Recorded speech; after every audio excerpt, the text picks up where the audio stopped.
दोस्तों नमस्कार। भारत पाकिस्तान के बीच सीज फायर का ऐलान अमेरिका को करना पड़ा। यानी कि सोचिए, अमेरिका ने स्पष्ट किया है कि भारत भी महान देश है और पाकिस्तान भी महान देश है, और भारत और पाकिस्तान के बीच जो वार चल रहा था, जो टेंशन चल रहा था, इसकी घोषणा अमेरिका ने किया है। इसको लेकर के भारत के लोगों में काफ़ी गुस्सा है, और गुस्सा होना भी चाहिए, क्योंकि जो कश्मीर समस्या है उसके लिए भारत और पाकिस्तान को मिल करके आपस में बैठकर समस्या का समाधान निकालना था, जो पिछले कई वर्षों से चला आ रहा है कि इसमें तीसरा देश दखलंदाजी नहीं करेगा। इस समय लोग इंदिरा गांधी को याद कर रहे हैं, और इंदिरा गांधी को इसलिए याद कर रहे हैं कि इंदिरा गांधी वो शख्स हैं जिसने पाकिस्तान के जो टुकड़े कर दिए थे। और नरेंद्र मोदी सीज फायर के लिए राजी हो गए, उस देश के कहने पे राजी हो गए जो देश पाकिस्तान को भी महान बता रहा है और भारत को भी महान बता रहा है, और वो ये भी कह रहा है उसको दोनों देशों के साथ व्यापार करना है, व्यापारिक समझौता करना है। आखिर इसके क्या मायने हो सकते हैं? इसी बात को लेकर के लोगों में गुस्सा है। आपने पिछले कई वर्षों में ये देखा है, सुना है कि ये कहते हैं कि नरेंद्र मोदी का विश्व में डंका बजता है। तो सवाल है, डंका किस तरह से बजता है जब आपके डंके को कोई और ही बजा के चला जाता है? इस समय अगर देखा जाए तो पाकिस्तान और भारत के डफले को कोई और ही पीट रहा है। नरेंद्र मोदी सिर्फ मूक दर्शक बने हुए हैं। यानी नरेंद्र मोदी को यूं कह लिया जाए, देश का प्रधानमंत्री हमारा कठपुतली बना हुआ है। हमारी सेनाएं, थल सेना हो चाहे जल सेना हो, हमारे जो जवान हैं वो लगातार सीमा पर पाकिस्तान को मुंहतोड़ जवाब दे रहे थे। यानी पाकिस्तान की हर नापाक हरकत को बाखूबी कुचल रहे थे। लड़ाई शुरू कहाँ हुई थी? पहलगाम में कुछ भारतीयों को आतंकवादियों ने मार डाला। फिर भारत ने पूर्ण रूप से क्लियर किया कि ये आतंकवादी पाकिस्तान से आए हुए हैं और पाकिस्तान के कब्जे वाले कश्मीर में रहते हैं, पाकिस्तान में रहते हैं। इसलिए भारत ने तय किया कि हम पाकिस्तान पर एयर स्ट्राइक करेंगे और उन ठिकानों पर एयर स्ट्राइक करेंगे जहां पर आतंकवादी रहते हैं। साथ में ये भी बात हुई कि पाकिस्तानियों के अंदर, यानी पाकिस्तान के अंदर जो आतंकवादी छुपे हैं उनको कुछ मारेंगे और जिंदा भी पकड़ करके लाएंगे। ये शायद 140 करोड़ लोगों का अनुमान रहा होगा। लेकिन हुआ क्या, 2-3 दिन ताबड़तोड़ युद्ध चल रहा था। अचानक सीज फायर कि भैया हम जहां हैं वहीं हैं, ना हम आगे बढ़ेंगे ना तुम आगे बढ़ो। खैर, डीजीएमओ स्तर की वार्ता आज होनी थी। सुना यह भी कि पाकिस्तान के डीजीएमओ ने भारत का फोन नहीं उठाया। समझिए बात को, पाकिस्तान के डीजीएमओ ने भारत का हाथ नहीं उठाया। और डोनाल्ड ट्रंप जिस दिन सीज फायर की घोषणा करते हैं भारत मान जाता है, लेकिन पाकिस्तान के ड्रोन अंतर्राष्ट्रीय सीमा के इस तरफ भारत में उड़ते हुए दिखे। सेनाएं जवाब दे रही थी, और अचानक राजनीति इस करवट बदलती है कि सेनाएं भी मुंह ताकती रही। देखिए, ये दो बातें हैं। हमारी सेना जीत रही है, पाकिस्तान हार रहा है। लेकिन पाकिस्तान की कूटनीतिक चाल जीत रही है, भारत की कूटनीतिक चाल हार रही है। देखिए, दो मामले हैं यहाँ पर। सेना हमारी इतनी प्रबल है कि पाकिस्तान को मिट्टी में मिला सकती है। भारत की राजनीति में ऐसा क्या हो रहा है? नरेंद्र मोदी इतना क्यों अमेरिका के आगे झुक गए कि उनको सीज फायर के लिए राजी हो गए? इस पे क्वेश्चन निकल करके आता है। तमाम लोग ये कह रहे हैं कि पाकिस्तान अमेरिका जाकर के गिड़गिड़ा रहा था। तो क्या अमेरिका ने जबरदस्ती सीज फायर की घोषणा कर दी? भारत की तरफ से किसी ने नहीं बातचीत किया। आखिर क्या अमेरिका भारत पर जो चाहेगा वो करेगा? ये साबित हो रही है, क्योंकि भारत की ही कुछ सत्तारूढ़ पार्टी के लोग ही कहते हैं कि पाकिस्तान गिड़गिड़ा रहा था इसलिए सीज फायर हो गया, मोदी जी मान गए। यानी क्या मोदी जी से डोनाल्ड ट्रंप की बातचीत नहीं हुई? अगर बातचीत हुई तो किससे बातचीत हुई? ये भी सवाल है, वो भी निकल करके आना चाहिए। कांग्रेस पार्टी की तरफ से leader of opposition Rahul Gandhi ने पत्र लिखा कि संसद का विशेष सत्र बुलाया जाए और विशेष सत्र में बताया जाए कि देश में चल क्या रहा है, आखिर ये हो क्या रहा है। भारतीय जनता पार्टी के काफी लोग भी इस बात से निराश हैं कि सीज फायर क्यों हुआ, इसका अभी सही उत्तर नहीं मिल पा रहा है। तमाम भारतीय जनता पार्टी या नरेंद्र मोदी के जो समर्थक हैं, नोएडा में रहने वाले तमाम मीडिया वाले जो कह रहे थे कि हमने लाहौर पे कब्जा कर लिया है, कराची पे कब्जा कर लिया है, पाकिस्तान अब मारा जाएगा, ख़त्म हो जाएगा, उसको IMF से 12,000 करोड़ रुपए मिल गया है। रक्षा मंत्री का ताज़ा बयान था कि हमने ऑपरेशन सिंदूर इसलिए चालू किया था कि आतंकवादी ठिकानों को नष्ट करने के लिए, किसी दूसरे देश पर आक्रमण करने के लिए नहीं है। देखिएगा, रक्षा मंत्री का बयान है कि हमने पाकिस्तान पर एयर स्ट्राइक आतंकी ठिकानों को नष्ट करने के लिए किया था, दूसरे देश पे हमला करने के लिए नहीं। तो फिर नोएडा की इस मीडिया को ये क्यों समझ में आ रहा है, वो ये क्यों प्रचार कर रही थी कि हम पाकिस्तान को मिट्टी में मिला देंगे। पाकिस्तान तो एक देश है, आतंकवादियों को मिट्टी में मिलाना, पाकिस्तान को मिट्टी में मिलाना, ये मीडिया बोल रहा है। वो भी भारत का मेन स्ट्रीम मीडिया बोल रहा है, हमारे देश का मेन स्ट्रीम मीडिया बोल रहा है। यानी कूटनीतिक रूप से हिंदुस्तान के मीडिया ने हिंदुस्तान का सिर नीचा कर दिया। यानी कि हिंदुस्तान को अगर कूटनीतिक रूप में कोई हरा रहा है तो भारत की मीडिया हरा रही है। और इसी भारत की मीडिया के बड़बोलेपन की वजह से पाकिस्तान IMF में जा करके 12,000 करोड़ रुपए ले आता है। ये बड़ा सवाल है। अब इसी बीच में एक और सवाल निकल करके आया कि अब सीज फायर हो गया तो इसका ठीकरा किस पर फोड़ा जाए। 140 करोड़ तो ये करे, नरेंद्र मोदी ने बहुत ही कमजोर है, इंदिरा गांधी होती तो नहीं हटती। नरेंद्र मोदी लग रहा है कि उनका दिल छोटा है, हिम्मत नहीं है, मजबूत है, कायर हैं, ऐसा जनता के बीच में कह रहे लोग। अब सवाल है, नरेंद्र मोदी का महिमा मंडन करने के लिए नए गुण उसमें बताए जा रहे हैं कि शेर जब बड़ा हमला करता है तो 4 कदम पीछे होता है। अच्छा, शेर, अरे भैया ये शेर वेर का मामला नहीं है, ये सीधे सेनाओं का मामला है। प्रधानमंत्री वैसे भी हमारे देश का शेर होता है, लेकिन अगर उसकी कुर्सी पे कोई छद्दम व्यक्ति बैठ जाए तो शायद वो इस तरह के ही फैसले लेगा, छोटे फैसले लेगा। अगर उसको लग रहा था कि युद्ध जो जिस लेवल पे पहुंच रहा था उसमें वो सक्षम नहीं है या उसकी कूटनीतिक चाल असफल है तो उसे नहीं करना चाहिए था, सेनाओं को आगे नहीं करना चाहिए था। हमारे देश की सेना, अगर मैं होता तो अब तक युद्ध कर लेता। सेनाएं सक्षम है, पूरा देश तैयार है, विपक्ष तैयार है, तो डर किस बात का है। और मुझे इसमें एक एनालिसिस में निकल करके आता, वो सोचते रहे शायद भारत में कुछ ऐसा राजनीतिक माहौल ये बनाने की कोशिश हो रही थी कि बिहार मिल जाए, पंजाब मिल जाए, ये सब चुनाव जीतने के लिए सब हो रहा था।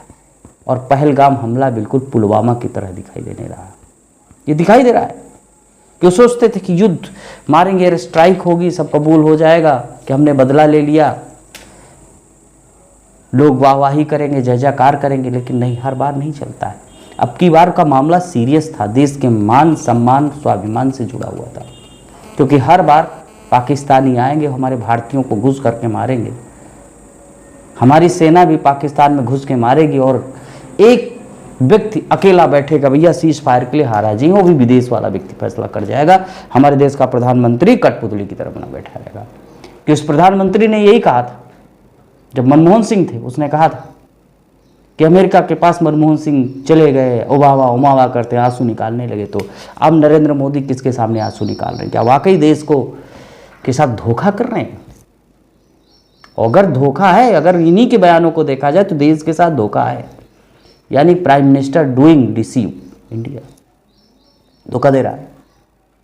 अब किस मुंह से जाएगा? अब ट्रोल जो इनका गैंग है, सत्ता रूढ़ संस्कारी पार्टी का जो ट्रोल गैंग है, इस समय विदेश सचिव विक्रम मिश्री को ट्रोल कर रहा है कि उन्होंने कह दिया, अरे भाई वो तो सरकार का पक्ष रख रहे थे, जो पूरी घटनाक्रम हो रही थी वो सरकार की ही बात कह रहे थे। यानी कि जो मंत्री है, संतरी हैं, उन्हीं की बात कह रहे थे। और अगर नहीं कह रहे थे तो इसका खंडन पहले ही क्यों नहीं किया गया? मतलब देखिए, बड़ा ही आश्चर्यजनक है कि अगर सब कुछ उनके पक्ष में जाता तो नरेंद्र मोदी विनर है, और अगर कहीं कुछ निगेटिव जा रहा है, यानी भारत का सिर अगर कोई नीचा कर रहा है इस समय, सेनाओं के मनोबल को किसी ने तोड़ा है तो सत्तारूढ़ पार्टी ने तोड़ा है, विपक्ष ने नहीं तोड़ा। 140 करोड़ लोग सेनाओं के साथ खड़े हैं, इन्होंने तोड़ा है। बड़ी बड़ी बातों का क्या हुआ, मैंने वहां कर लिया, कराची कब्जा कर लिया, पाकिस्तान खत्म हो जाए, इन्हीं लोगों ने तो कहा था, इन्हीं लोगों ने तो ये कहा था कि धर्म पूछ करके मारा। सवाल है, धर्म पूछ कर मारने की बात कहां से निकल कर आई? इसमें तो बिल्कुल ये साबित होता है कहीं सत्तारूढ़ पार्टी द्वारा प्रायोजित तो नहीं है ये।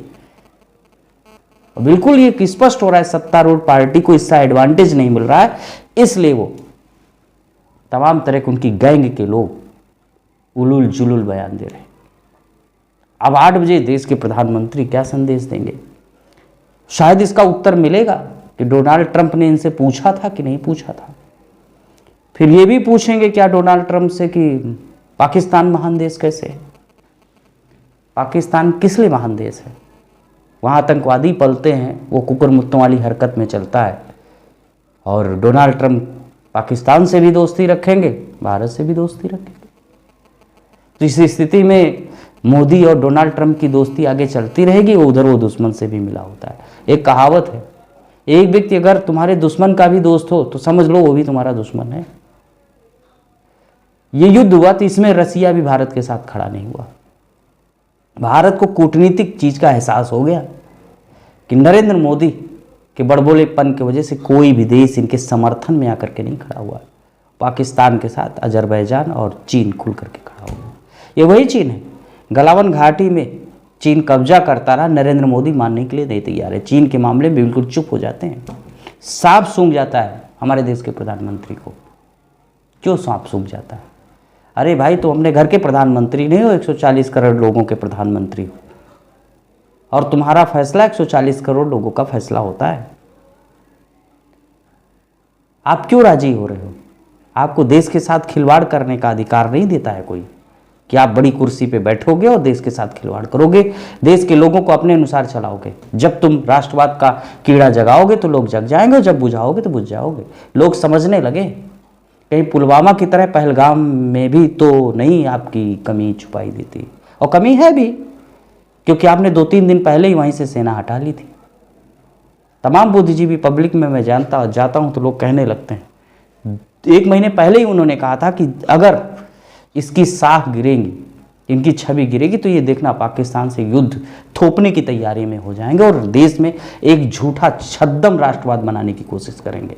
यानी राष्ट्रवादी जो राष्ट्रभक्त लोग हैं उनके मंसूबों पर पानी फेरने का काम ये लोग करेंगे, और ये बिल्कुल साबित भी हो रहा है।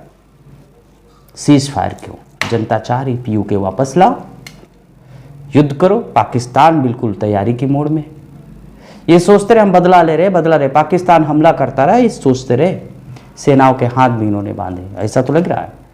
सेनाओं ने जो उचित समझा माकूल जवाब दिया। अगर सेनाओं को खुली छूट होती तब तक पीयूके हमारे अंदर होता, ले लेते।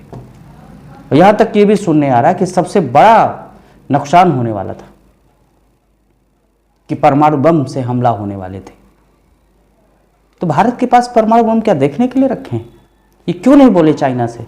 अगर पाकिस्तान के साथ कोई आकर के खड़ा होगा तो हम उसको भी नहीं छोड़ेंगे, क्योंकि इस समय पाकिस्तान हमारे वहाँ बहुत ही हरकतें कर चुका है। उसको किसी भी मामले में छोड़ने के लिए तैयार नहीं, और उसको हर मुंह तोड़ जवाब देंगे। चाइना को खुली धमकी देना चाहिए था कि कोई भी देश अगर पाकिस्तान की मदद के लिए खड़ा होगा तो हम परमाणु बम का भी इस्तेमाल करेंगे। ये भारत को कहना चाहिए था। किसी नेता के अंदर हिम्मत नहीं रही, साहस नहीं रही। सेनाओं को छोड़ करके सब लोग चुप रहे एकदम। देश का प्रधानमंत्री तो बिल्कुल ही खामोश रहा, कोई जवाब नहीं दिया। अचानक भैया युद्ध जब हो रहा था, अचानक राजा कहता भैया अब शांत हो जाओ। और आपको एक बात और बता दूं, 28 के बदले आपने एयर स्ट्राइक किया था, कितने सिविलियंस उसके बाद मार दिए गए, कितने भारतीय जवान मार दिए गए, आखिर उनकी मौत का बदला कब लोगे? 28 के बदले ही तो आपने किया था। पहलगाम में 28 लोग मारे गए थे, उसका बदला लेने के लिए आप पाकिस्तान पे एयर स्ट्राइक किया। उसका परिणाम क्या हुआ? भारत ही तो नुकसान झेल गया उल्टा। यहां के भी लोग मारे गए, कैजुअलिटी हुई, सैनिक मारे गए, सोल्जर मारे गए। आप ये बता रहे हो कि हम बहुत अच्छे हैं, नहीं, इसमें गलती हो रहा। बदला पूरा कहां हुआ? जिन आतंकियों ने पहलगाम की घटना को किया, क्या उनको आप जिंदा पकड़ पाए? पाकिस्तान के अंदर घुस करके उन आतंकवादियों को खींच करके लाए? नहीं ला पाए। तो किस बात का जश्न? झूठा जश्न। हाँ, सेनाओं ने हमारे पराक्रम किया है, बहुत मजबूती के साथ लड़ी। और अगर पूर्णतया उनको अधिकार प्राप्त होता, पूर्णतया खुली छूट होती, तो वाकई और बड़ा कारनामा होता है। सेनाओं पे राजनीति हावी है, तो जवान तो ठगे के ठगे रह गए। किसी ने अपना बेटा खो दिया, किसी ने अपना भाई खो दिया, किसी ने अपना पुत्र खो दिया, किसी ने अपना पति खो दिया। अभी उनकी चिता की आग ठंडी भी नहीं हुई, आपने सीज फायर कर दिया। इतनी कायरता। भारत क्या वाकई डोनाल्ड ट्रंप या अमेरिका के गुलाम बनते जा रहा है क्या? इसीलिए लोग इंदिरा गांधी को याद करते हैं। इंदिरा गांधी ने कहा था निक्सन से, हम पाकिस्तान और हमारे बीच में तीसरे व्यक्ति की वार्ता को हम स्वीकार नहीं करेंगे, और पाकिस्तान ने जो गलती किया उसका मुंह तोड़ जवाब देंगे। आप जिसको बीच में आना वो भी हमारा शत्रु होगा। इसीलिए कहते हैं हर प्रधानमंत्री इंदिरा गांधी नहीं बन सकता। लोग मोदी को इंदिरा से आगे प्रेजेंट करने की कोशिश कर रहे थे, क्या हुआ? ये समझने की बात है। आज भारत ठगा सा महसूस कर रहा है, और इसके लिए जिम्मेदार केंद्रीय नेतृत्व है, भारत सरकार है। और हाँ, एक और तस्वीरें आ गई। पाकिस्तान की गलियों में जश्न का माहौल है। ये खबरें झूठी भी हो सकती, सही भी हो सकती। पाकिस्तान अलग दावा कर रहा है कि हम जीत गए, भारत के कई जहाज गिराए। खंडन भी करना चाहिए, क्योंकि विदेश की मीडिया भी कवर कर रही है। ये भी कुछ चीज़ें निकल कर हैं कि भारत का कितना नुकसान हुआ कि नहीं हुआ। इसका आकलन क्या प्रधानमंत्री 8 बजे बताएंगे? इसका भी उत्तर लोग चाहेंगे। देश का प्रधानमंत्री बताएगा कि सीज फायर क्यों हुआ। देश का प्रधानमंत्री ये बताएगा क्या पूरे आतंकी ठिकाने खत्म हो गए। देश का प्रधानमंत्री ये बताएगा पुलवामा हो गया, पहलगाम हो गया, अब किसके बाद घटना नहीं होगी। आतंकी उस घर में घुस के आके मारेंगे तो नहीं। 140 करोड़ लोगों की सुरक्षा का वादा कर पाएगा कि नहीं कर पाएगा? शायद देश के प्रधानमंत्री को हमारे देश के लोगों की सुरक्षा से कोई वास्ता नहीं है। देश का प्रधानमंत्री क्या ये खुल करके बोलेगा कि हम इस घटना के बाद जीते हैं या हारे हैं? इसका यूज लोगों की भावनाओं को यानी चुनाव प्रचार में नहीं करेंगे। शायद इनके सवाल हैं, हो सकता है देश का प्रधानमंत्री दे या न दे, लेकिन जनता को तो वोट देना है, और उसको फैसला उसको करना है कि हम सिर्फ बोलने वाले लोगों को अगर सत्ता में बैठाएंगे तो सेना का मनोबल टूटता रहेगा और लोगों की भावनाएं आहत होती रहेंगी। और इसी तरह देश गुलाम होता है जब शीर्ष नेतृत्व बिल्कुल कमज़ोर बैठा हो, किसी के दबाव में आकर के रो रहा होता है, किसी के दबाव में घुटने टेक देता हो। पाकिस्तान ने भी टेका तो इन्होंने भी तो टेक दिया। इनको तो खुल के क्यों नहीं बोल पाए कि हम किसी की मध्यस्थता को स्वीकार नहीं करते। आप क्या सोचते हैं? तब तक के लिए नमस्कार, जय हिंद साथियों।